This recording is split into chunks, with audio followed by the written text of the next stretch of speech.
All right, and we're back. Good.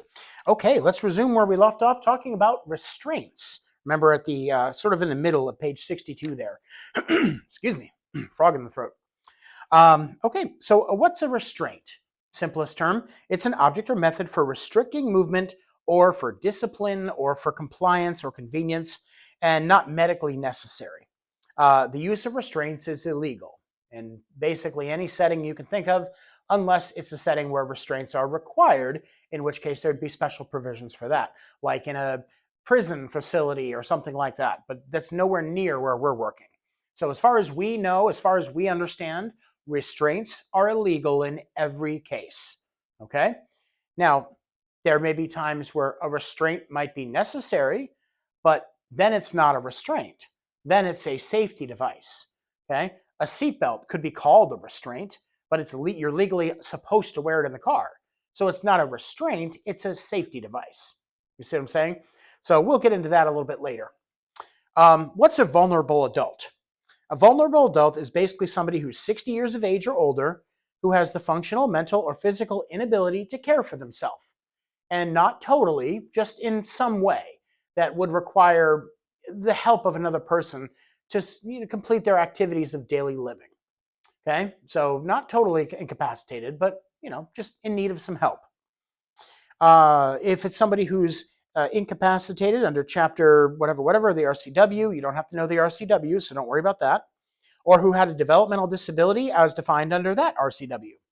Or if they've been admitted to a facility or getting services from home health, like home care aides, um, uh, receiving services from individual providers, meaning they've hired someone to take care of them, or who self directs their own care and gets services under a personal aid, for example. All those things could qualify someone as a vulnerable adult. It's basically somebody either being legally determined by or legally self determining that they can't exist without help in some way, shape, or form and need a partner, a helper, a caregiver, whatever, whatnot. So the overview, moving on to page 63 now, page 63, the overview would be the person's quality of life depends on the freedom to exercise their basic human rights. Your job as a home care aide is to advocate for and protect the rights of the people you support. It can be challenging to balance their rights with their safety and well being. Remember, rights and responsibilities, right? So you need to understand what their rights are and learn appropriate ways to support them safely. Why do you think it's so important for you to protect the rights of vulnerable adults? We'll talk about that in class. Basic rights. All people, regardless of who they are or where they come from, they have basic human, civil, and legal rights, at least in this country. God bless America. Regardless of any disease, disability, or condition. They keep their rights when they move into a residential facility and begin to receive long term care services.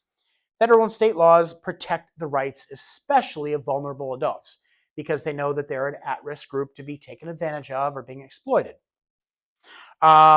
Person centered care promotes those rights because you give extra choice and support and control to the person. And if you know and promote and protect their rights, you're helping them maintain their safety, their independence, their self respect, and their dignity. Okay?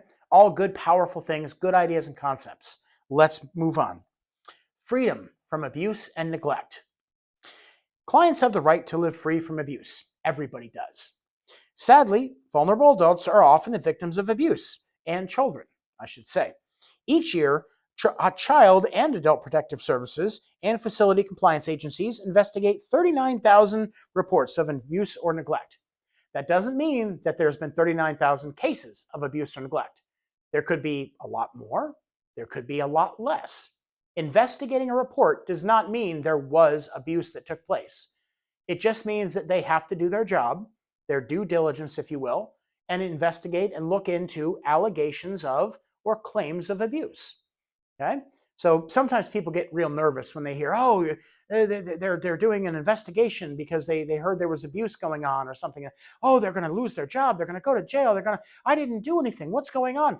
And I don't want you to get into that mindset, because if you do ever get accused of doing something that you know you didn't do, I don't want you to freak out and think it's the end of the world. They have to investigate. They have to do this. And if nothing happens, the findings will show that. Okay? Don't worry about if an investigation happens. It's the nature of this industry. And, whether you work in medical or law enforcement or caregiving or any of those industries that involve direct contact with people from all walks of life and in various stages of the vulnerable population, you are likely to encounter a situation where an investigation will occur due to alleged conduct. It happens. There's nothing really you can do about it. All you can do is just do your best. If you ever find yourself in an investigated situation, just be honest, be prompt in answering whoever's in charge of the investigation, give the information they need, work with the system, and it'll get done that much faster. Okay? You know you're not guilty of anything, so that's it. Just be yourself and tell the truth. You got nothing to worry about. Let's see here. What else? As a home care aide, you have to understand, recognize, and report abuse. Okay? Mandatory reporting. Remember we talked about that? Or have we talked about that? No, we haven't yet. Oh, we'll get to that one later. Mandatory reporting. You are a mandatory reporter. All right, flip over now over to self-determination, next section. Top of the page, still on page 63 now. The loss of home, work, strength, function, and health can really limit a person's sense of freedom. Yeah, we're on page 63 in case you lost me. There at the top of the page. The client's well-being and a quality of life depends on them continuing to make decisions about their daily life. Okay? Freedom, the ability to choose your life, the ability to dictate the choices of your life. Very important. All the clients have a right to control their life decisions, including the following rights. There's a whole mess of things that their rights are. But the gist of it is service plan, care plan. What kind of services am I going to get? I should choose. That should be my right. They can refuse services or medications or treatments if they want to, even at the detriment of their health. Okay? And you can't stop them. We'll talk about that later too. They can choose their activities, their clothes, their hairstyle, their whatever they want to do for fun. Again, even if it's harmful, you can't stop them. Participate in their religious, political, civic, social activities, whatever group they want to belong to, whether it's Democrats or Republicans, or whether it's religious or non-religious, or whatever they want to belong to, they've got the right to do it. They can decide what to eat, when they want to eat it, how they want to eat it, with who they want to eat, who they want to spend time with, and they can refuse to perform services for others. So maybe they have a job and they're like, I don't want to go to work today. Well, they're going to lose their job, but you can't force them to go to work, can you? So it's a frustrating situation when you know what's best for someone else and they're actively working against what's best for them. It's like you're just digging yourself into a hole and I'm here to help you and you won't let me help you. And that can be really frustrating sometimes. But it's something that as a caregiver, you'll have to learn to overcome. You'll have to learn to accept what you cannot change and change the things you can and have the wisdom to know the difference between the two. Okay? It's an important part of being a caregiver. You support the rights by knowing preferences and honoring choices. And of course, talking to them and reading the care plan will give you some clues about their choices. Now, as I said, they'll make choices that you don't agree with sometimes. And unless they ask you to do something inappropriate or unsafe, you have to respect and follow their choices. And this is where it gets fun. Because guess what? You have rights too. The client has all the rights in the world and they can ask you to do whatever they want to do. They can say, I'm really tired of my neighbor's cat getting into my trash. So I want you to go over there and kick that cat really hard. And you're like, well, that's my boss. They're telling me to go kick a cat, so I guess I have to go kick it. Of course you don't have to go over and kick a cat. I would never kick a cat. I love my kitties. But here's the thing, is they're going to ask you to do things sometimes that are not safe, that aren't appropriate, that could not be legal. And they're not your boss. You don't have to listen to them or you're fired. It's not like that, okay? The statute set forth by the state of Washington, if anything, that's your boss, that's your supervisor, is the law, okay? And the service plan, the care plan, that's like the Bible that you follow, if you will, your religion, if you will. And so that's what you're really following. If it's not in the care plan, you're not required to do it. If it's not in the care plan and they ask you for help with it and you don't mind doing it, there's nothing wrong with helping out with things you don't mind helping with, like taking their dog for a walk or feeding their cat or making a phone call to their grandson because they can't hold the phone for themselves. Maybe those things aren't in the care plan, but you can help them with whatever you like as long as it doesn't come at the detriment of the care plan things that need to be done not getting done. If they're like, I need you to help me with this jigsaw puzzle, Meanwhile, you're not doing the laundry, the cooking, or the cleaning or anything. See, that's not quite how I'm talking. So I hope that makes sense to you. Let's go ahead and take a break here at the end of this page. And when we come back, we'll be at the page 64 talking about balancing rights. All right, coming back, we're talking about balancing a client's right of choice and safety, rights and responsibilities. Clients have the right to make their own choices, even if they're not the healthiest or safest. Like Sasha living with diabetes, trying to eat a bag of candy for lunch, or Danny not taking a shower for several days, and she ain't going to take a shower today either because she just doesn't want to take a shower. Okay? All sorts of reasons, all sorts of things that somebody might choose to do that aren't good for them. Now, when a client's personal choice is unhealthy or unsafe, the first thing you do, and this is pretty much like the standard, you should follow this, it's good. First, explain to them why you're concerned. This may come up in documentation later. So always talk to the client first and foremost. Then offer some safe alternatives that can meet their desire while allowing them to still have the final choice. Keep track of the choices that you offer them, because later this might come into play. Report your concerns to the appropriate person in the care setting, okay? Saying what you offered, what you suggested, and what the client wanted to do. And then document that. Write it down. Because later, if that poor choice comes to fruition and they ate that bag of candy and they had to be rushed to the hospital, the first thing they're going to turn to you is say, aren't you their caregiver? Why didn't you prevent this?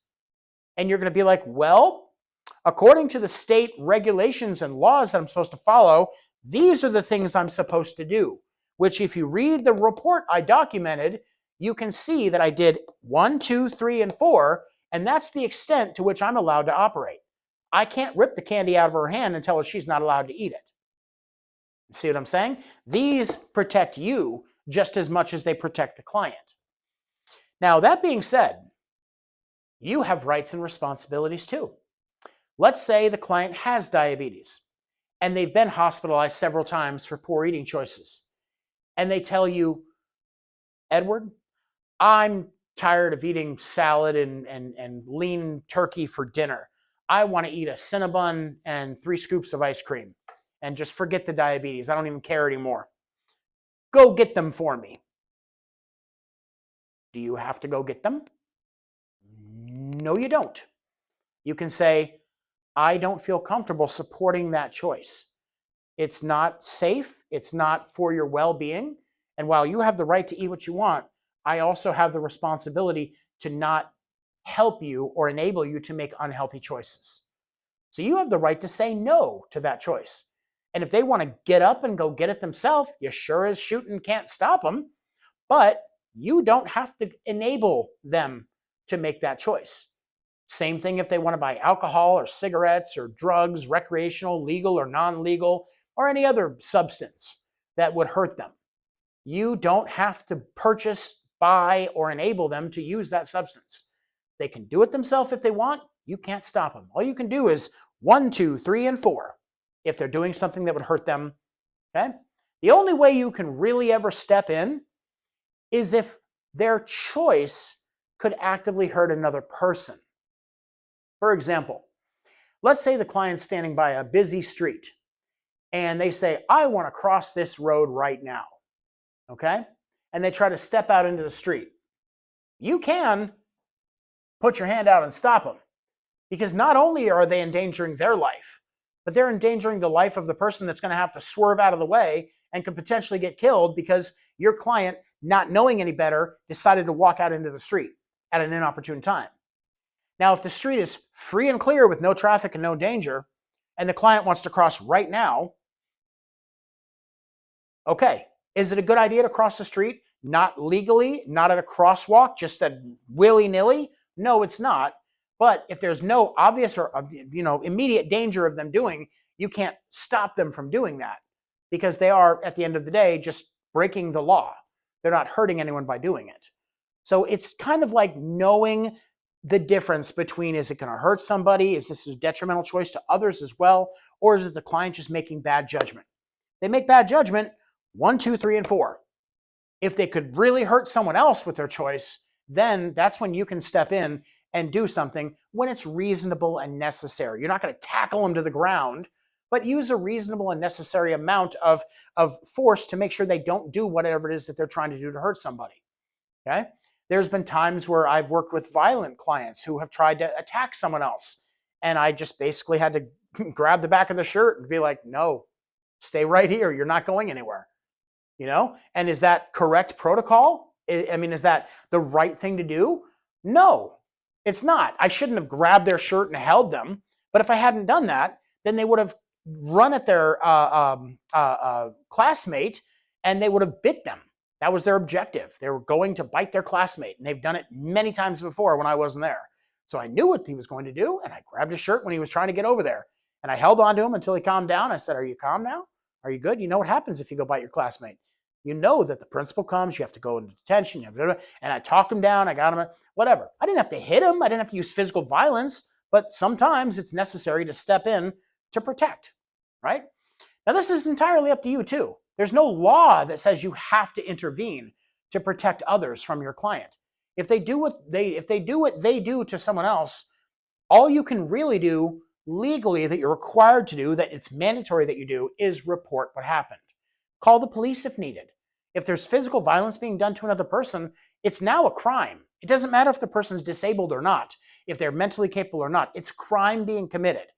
You call the police, you let them come sort it out, and then things get figured out in the courts. Maybe the person is deemed too violent or too unstable to be living on their own, unsupervised, or be out just with a caregiver setting. You never know where this is going to go. But your job, your role, is to play the observer, the protector when possible, but never, ever, ever place yourself in harm's way. You're not a bodyguard, okay? You're not Mr. T. You don't jump in front of bullets and block them with your gold chains, okay? Your job is to supervise, observe, and protect. I hope I'm being clear. We'll go into this more in class. I could talk all day about this kind of stuff. If you have any questions, bring them up in class and we'll talk about them, okay? The what, the when, the how, that sort of thing. So I like those 4 guidelines though. Use those, memorize those, know those. Okay? Now, if you're concerned with someone's actions, call 911. Like it said, it's even bold outlined in that box there. Now, the client does have the right to make healthcare decisions, of course. They can decide if they want treatment or if they don't want treatment, right? And what kind of treatment they do want and what extent the treatment will take. This is called informed consent. You have it, your clients have it. Every capable adult that's not incapacitated has informed consent. The client's service plan explains the services and the treatment the client has already consented to serve. So you don't have to worry about getting informed consent about things that are already in the care plan. They're already going to take place. Their medications, their procedures, it's already in the mix. And of course, they have the right to refuse treatment. That's where they say, you know what, I don't want to take it. Maybe today they took their medication and tomorrow they don't want to. And the next day they don't want to. And then they start feeling real bad and they say, you know what, I need to be back on that medication. So they have the right to however, whenever, however. But again, you have the responsibility to report and document. So remember that. If they refuse treatment, medications, or services, just follow the guidelines for balancing choice and safety, 1, 2, 3, and 4, and then report it when required. And we'll talk more about medications and things in Module 11. Now let's get into restraints. Restraints is a biggie, okay? And it's confusing sometimes as to when something's a restraint and when it's an assistive device and when it's a safety measure, and it's all over the place. So let's make sure we really understand restraints. First, we'll talk about why they're bad. All people have the legal right to be free from restraints and seclusion. Okay? Being locked in your room, even if you're unfettered, it's still a restraint. Physical, mechanical, chemical restraints and seclusion are dangerous and can cause serious harm, both accidentally and also when the client self-harms due to the frustration of being restrained. Okay? There's a lot of safe alternatives to restraints. And there's a couple of RCWs there that you can go in and look up, and they'll talk about the specific laws requiring restraints. But going over to page 65 now, we're talking first about physical and or mechanical restraints. Okay? That would be anything that prevents or limits a person's movement or access to their body is considered a physical restraint, like a belt or a vest used to keep them in bed or in a chair. Something that they're wearing, like clothing that they can't independently remove, with like a top with buttons in the back, or a straight jacket or something like that. Maybe even a chair. You put them in a chair that leans back and they can't get up from that chair, you go lay in your chair, Mr. Jones. I'm going to come get you in an hour when you've calmed down. And you know he can't get out of that chair.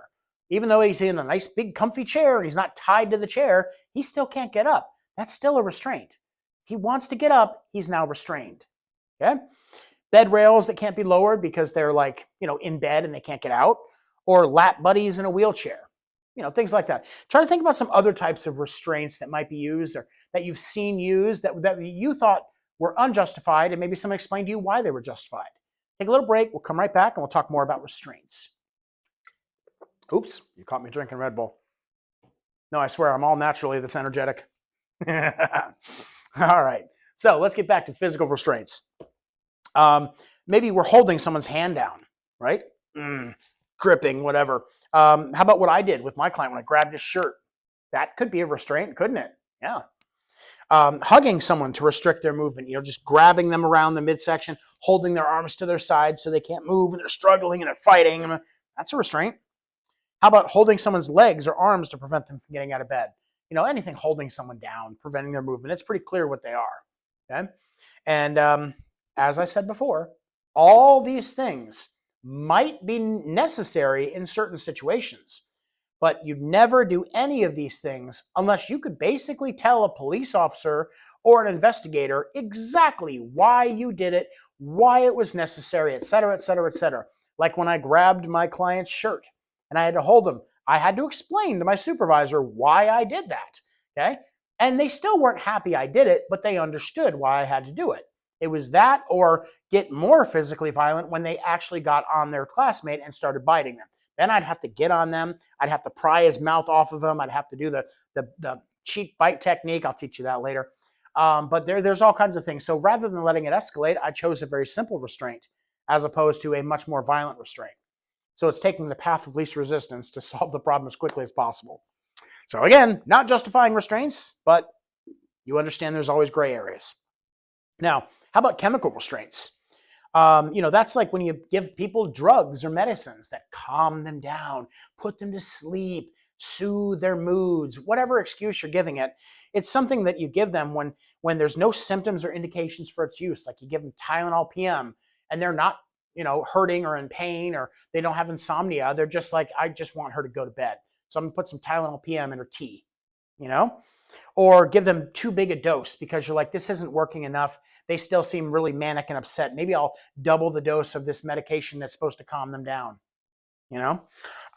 for convenience or without appropriate monitoring, meaning like you give a medication, but you don't keep track of the fact that you gave it when there's other caregivers that might also give that medication if they don't know you already gave it to them. So that's why documenting is important as well, especially if you're part of a team of people that works with them and does a lot of the same things you do. Then you've got involuntary seclusion. And that's, like I said, locking them up, right? Blocking the door, things, you put them in a room, put them in a space, put them in a closet, whatever is used, it's putting them somewhere that they don't want to be, whether it's in bed, in a chair, in a room, things like that. Whether or not you tie them down is another matter, but tying them down would be a physical restraint, wouldn't it? So then we'd be combining a bunch of things. Maybe you tie them down, you dose them with some medicine, and then you lock their door because you're like, I don't want to deal with them tonight. Well, you just committed 3 crimes, didn't you? And so watch out for that. All right, let's flip over to the next page, page 66. And this is kind of like when something becomes a restraint. And I think you already know this because I talked about it a little bit, but we're going to clarify here. Medical devices like shoulder straps on a wheelchair, those things that look kind of like backpacks, the kids' backpacks, but they go on the shoulder. They protect clients, but they can also be restraints if they're misused. I'm glad they clarify this, Something's a restraint when it prevents the client from exercising free will, not when it prevents them from harm to their self or someone else. So maybe a client's enjoying sitting in their favorite chair, but they can't get out of it. And the caregiver monitors the client and is available to help them get out of the chair. Not a restraint. Or the caregiver leaves the client in the chair, goes to do other things, and the client's stuck in the chair and is yelling for the caregiver to come help them, but they do not do that. That's an example of neglect and restraint. So obviously in example 1, the chair is the restraint. In example 2, it is not a restraint. Okay? Pretty clear distinction between the two. Now, why are restraints dangerous? Well, let's see. Restraints do not decrease falls or prevent injuries. Oftentimes, fighting against a restraint will cause a worse injury. Mm-hmm. Making clients feel more secure and protected? Nope. Nope, you wouldn't think that, right? You getting tied down or strapped down or buckled down or whatever so you can't move, that doesn't make you feel more secure. Preventing lawsuits or malpractice claims? Well, yeah, I suppose it could. I mean, like temporarily, if the idea is you don't want your client to leave the house and get injured, so you go, I'm just going to lock them in their house so they can't leave. But that's like the same sort of mentality of saying that your client has incontinence. So maybe the solution is just let's not feed them so they don't have to go to the bathroom, right? No, it doesn't work like that. There's a balance between the free will and the consequences of said free will. And they just have to be balanced properly and monitored correctly.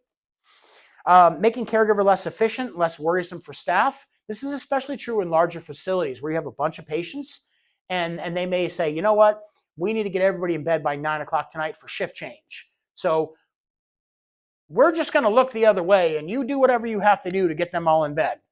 And that's where the problem becomes more prevalent. In the home care setting, it's not usually as bad, but especially in those big facilities where you have a lot of people to manage, and then you have a supervisor that's telling you what to do and when to do it by, everyone has to get to dinner by 6 o'clock. And suddenly you're grabbing this person saying, come on, you've got to get to dinner. I'm going to get docked pay if I don't get you.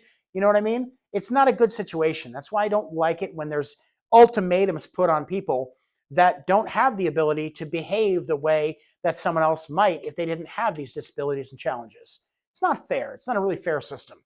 I'm not saying all big facilities are like that, but I've certainly heard enough stories from you and other people I've met in my lifetime to worry about that a little bit when I hear about it. Restraints are basically dangerous, and they're physical, causing emotional harm. They can cause increased incontinence. They can cause pressure injuries. Like I said, injury or death from trying to remove the restraint or get out of it. And then, of course, the mental stuff as well. You know, feeling like you're in jail. Okay, I mean, no one wants to feel like they're in jail in their own home or their own room. It's one thing if you're actually in jail, you probably did something to deserve being there. But if you're in jail in your own house, your own room, that's not a good feeling. It'll cause changes in behavior and mood. Maybe people stop wanting to talk to people, agitation. They'll get over sedated, you know, and they'll lose their ability to do things. And remember, when the energy level drops and the exercise level drops, the overall health drops. And then, of course, dizziness and risk of falls. So, how do we come up with an alternative to a restraint? Restraints are not the answer. Care teams should work to understand the cause of the issue. Why are we feeling the need to restrain this person in the first place? What is causing that behavior? And how can we work together to craft a solution? You know, brainstorming, coming up with ideas. We talked about this in the last module to the problem, right? So some examples of alternatives that you can use for restraints when you're brainstorming a solution to a problem is you can have an assessment for pain and medications used properly for pain relief. Maybe they're in pain all the time, complaining about it, and they're overdosing or overusing pain medications on a regular basis. And you've got to get that under control. So instead of denying them the pain medications that they need or giving them the pain medications that they're abusing, you get someone more of a professional to look at the situation and find out what's going on with this. Getting them massages to soothe for pain in an agitated person, or appropriate application and use of wheelchairs. You know, maybe they're having trouble walking, they're falling a lot. Some activities you can do. You can start structuring daily routines instead of just leaving things willy-nilly. You know, instead of saying, hey, what do you want to do today? Which seems like a nice open-ended question, but for someone who has trouble making decisions, it might be easier to help them plan out a structure. Of course, they'll be part of that planning process because they are part of the care team, but maybe you come up with some ideas and say, hey, I've noticed we've had a lot of trouble getting started in the day because there's a lot of indecision. What if we say every morning we do this, this, that, and this, and we try to stick to that as best we can so that way we can fit as much stuff in our day as possible. Post that out there. See if that flies at the flagpole. Organize physical exercises, walking, maybe an activity board that they can follow. Music and reading are nice. Some environmental modifications you can use too. You can put like a silent door or an alarm or an exit alarm, something that can let you know that maybe the client is leaving the area and they're going to go wander, and you need to know this. Signs or yellow barrier tape that can oftentimes deter people from going places they shouldn't go. Just a simple sign or some yellow tape. And then, of course, increased or decreased lighting and a reduced level of noise. Okay, all things that can help. So, okay, let's go and take a quick break on that one, and then we'll flip over to page 67 and resume from there. You're doing good.